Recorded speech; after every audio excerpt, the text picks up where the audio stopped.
Hello बच्चों, let's read this question. The question says, which of the following trends of atomic sizes is or are correct? Option A, fluorine, oxygen, nitrogen, carbon. Option B, rubidium, potassium, sodium, lithium. Option C, beryllium, boron, carbon, nitrogen. Option D, neon, helium, argon, krypton. The key concept for this question is atomic size. जो हमारे पास atomic size होता है वो हमारा down the group जाने पे बढ़ता है, इंक्रीजेस, क्योंकि एक नई शेल ऐड होती है, राइट? और क्रॉस द पीरियड हमारे पास लेफ्ट टू राइट जाने पे डिक्रीज होता है।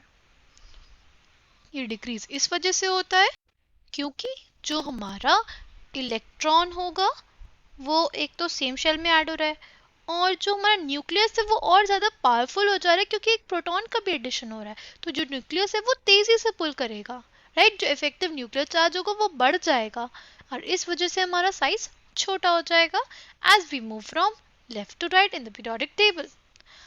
अगर हम लोग बात करें हमारे फर्स्ट ग्रुप की, तो उसमें हमारे पास सबसे बड़ा साइज होता है सीजियम का, फिर रुबीडियम का, फिर पोटेशियम का, फिर सोडियम का और फिर लिथियम का। ठीक है, ये हमारा किस तरह से ऑर्डर था? ये हमारा डाउन द ग्रुप ऑर्डर था। जब हम लोग लिथियम से सीजियम तक जाते हैं तो हमारे पास जो साइज है वो इंक्रीज करता है।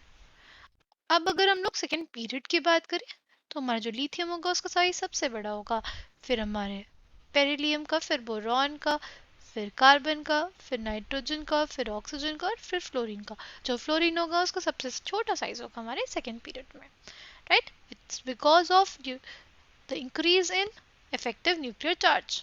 Okay? Now, अगर हम लोग बात करें हमारे नोबल गैसेस की, तो नोबल गैसेस में भी डाउन द ग्रुप जाने पे हमारा साइज बढ़ता है। तो हीलियम सबसे छोटा, फिर नियॉन, फिर हमारे पास आर्गन, फिर क्रिप्टॉन, फिर जीनॉन, फिर radon. Okay, coming back to the question, हमसे यही पूछा था कि एटॉमिक साइजेस का जो हमारा ऑर्डर है किस में करेक्ट है। तो देखो फ्लोरीन इसमें सबसे ज़्यादा दिया हुआ है तो ये इनकरेक्ट हो जाएगा। ऑप्शन बी में हमारे पास रुबिडियम, फिर पोटेशियम, फिर सोडियम, फिर लिथियम, ये ऑप्शन हमारा करेक्ट हो जाएगा। फिर हमारा ऑप्शन सी में बेरिलियम, बोरॉन, कार्बन, नाइट्रोजन, ये भी हमारे पास ऑप्शन सही हो जाएगा। फिर ऑप्शन डी दिया हुआ है हमारे पास नियॉन, हीलियम, आर्गन, क्रिप्टॉन, ये ऑप्शन गलत हो जाएगा क्योंकि जो हमारा सबसे ज़्यादा साइज होगा वो हमारा क्रिप्टन का होना चाहिए। I hope you understood it well. Thank you and all the best.